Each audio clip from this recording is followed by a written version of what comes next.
एक औरत जिनके पास कोई बड़ा परिवार नहीं था, कोई पॉलिटिकल सपोर्ट नहीं था, कोई पॉलिटिकल गॉडफादर नहीं था। 17 साल में पिता का साया उनके सर पर से हट गया। घर में पैसे भी नहीं थे और उन्हीं औरत ने अकेले अपने दम पर 34 साल पुरानी कम्युनिस्ट सरकार को उखाड़ फेंका। यही नहीं, 3 बार वो बंगाल की सीएम भी बनी। 2021 में जब पूरी BJP machinery PM Modi, Amit Shah, 200 रैलियां सब उनके खिलाफ लगे थे, तब भी वो जीत गई। तो फिर 2026 में ऐसा क्या हुआ कि जो जनता उन्हें दीदी कहकर बुलाती थी, प्यार करती थी, उसी जनता ने उन्हें बाहर कर दिया सत्ता से। 5 जनवरी 1955 को कोलकाता में एक छोटे से परिवार में उनका जन्म हुआ था। ममता बनर्जी एक लोअर मिडिल क्लास ब्राह्मण फैमिली में पैदा हुई थी।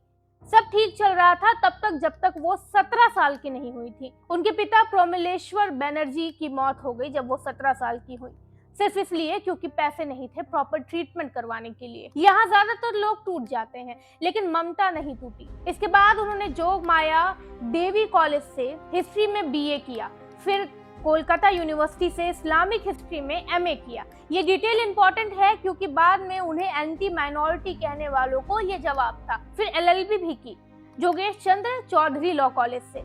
कॉलेज में ही कांग्रेस की स्टूडेंट विंग छात्र परिषद से पॉलिटिक्स उन्होंने शुरू की। और फिर आया 1984 का लोकसभा इलेक्शन। सीपीआई के सोमनाथ चटर्जी, एक हैवी वेट पॉलिटिशियन, वो जादवपुर सीट से खड़े थे। सबने कहा ये लड़की हार जाएगी। ममता ने उन्हें हराया।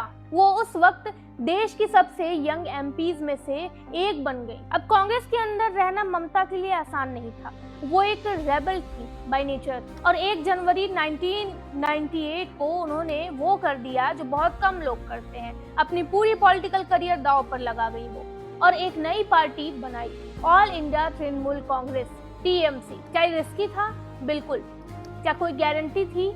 नहीं। लेकिन ममता ने एक चीज समझ ली थी, बड़े बड़े पॉलिटिशियंस नहीं समझते हैं जो जनता तब फॉलो करती है जब लीडर्स जेन्युइनली उनके साथ खड़े रहते हैं। वो वाजपेयी गवर्नमेंट में रेलवे मिनिस्टर बनी, इंडिया की पहली महिला रेलवे मिनिस्टर। ये सिर्फ एक पोस्ट नहीं थी, ये एक सिग्नल था कि एक कॉमन बैकग्राउंड की औरत भी टॉप पर पहुंच सकती है। अब आता है वो मूवमेंट जब बंगाल की हिस्ट्री हमेशा के लिए बदल गई।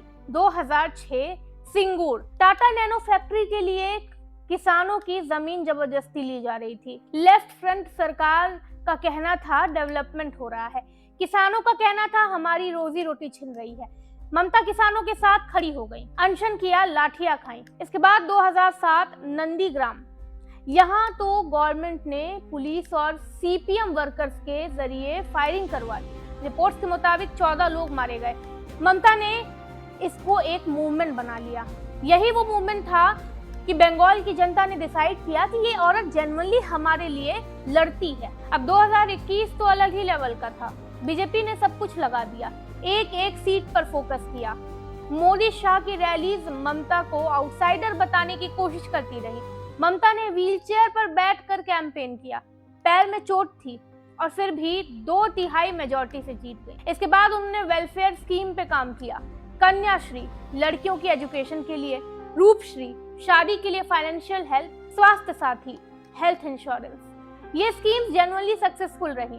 दाता बताता है कि कन्याश्री को यूएन ने भी रिकॉग्नाइज किया था। उनके इमेज सफेद साड़ी, हवाई चप्पल, खुले बाल, ये सिर्फ एक स्टाइल नहीं था, ये एक पॉलिटिकल स्टेटमेंट था कि मैं आम आदमी की नेता हूँ। अब आता है असली सवाल, इतनी ताकतवर नेता 2026 में हारी क्यों? तो इसके 4 बड़े रीजंस हो सकते हैं। पहला reason, anti incumbency corruption scandals. Local level पर सिंडिकेट राज शुरू हो गया, ration scam, public distribution system में घोटाला, टीचर्स रिक्रूटमेंट स्कैम, ये सबसे बड़ा वॉन था।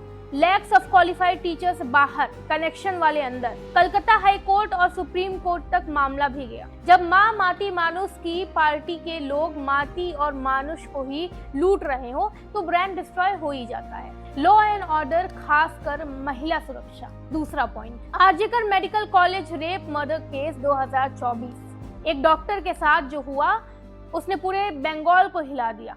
प्रोटेस्ट हुए, ममता की सरकार का रिस्पॉन्स स्लो और डिफेंसिव लगा। मिडिल क्लास और महिला वोटर्स उनके स्टेटमेंट और उनके स्लो कार्रवाई से नाराज हो गए। तीसरा पॉइंट, यूथ और रोजगार क्राइसिस। 2011 में युवा परिवर्तन के साथ खड़ा था। 2026 में वही युवा जॉब के लिए बाहर जा रहा है। बेंगलोर, पुणे, दिल्ली, हैवी इंडस्ट्रीज बंगाल में नहीं आई। ब्रेन ड्रेन रियल था। एक जनरेशन जो चेंज मांगती थी, उससे सिर्फ वेलफेयर नहीं, अपॉर्चुनिटी चाहिए था। अपोजिशन की स्मार्टर स्ट्रेटेजी। 2021 में अपोजिशन का आउटसाइडर वर्सेस बंगाल नैरेटिव उल्टा पड़ गया। 2026 में उन्होंने स्ट्रेटेजी बदली। Corruption free governments, jobs, development सीधा मुद्दा। और इस बार बंगाल की जनता ने इश्यूज को आइडेंटिटी से ऊपर रखा। ममता बनर्जी की कहानी सिर्फ एक पॉलिटिकल कहानी नहीं थी, ये कहानी है रिजिलियंस की। एक ऐसी औरत जो जहर से भी नहीं डरी। और साथ ही ये भी एक लेसन है कि जनता की याददाश्त बहुत लंबी है। वेलफेयर स्कीम देते रहिए, लेकिन अगर टीचर की नौकरी बिक रही हो, अगर बेटी सुरक्षित ना हो, अगर पढ़ा लिखा बेटा बाहर जा रहा है, तो जनता हिसाब मांगती है। अब आप अपनी वजह मुझे कमेंट्स में बता सकते हैं कि आपके हिसाब से 2026 में टीएमसी की हार की वजह क्या थी? करप्शन, रोजगार, आरजीकर केस या कुछ और? धन्यवाद।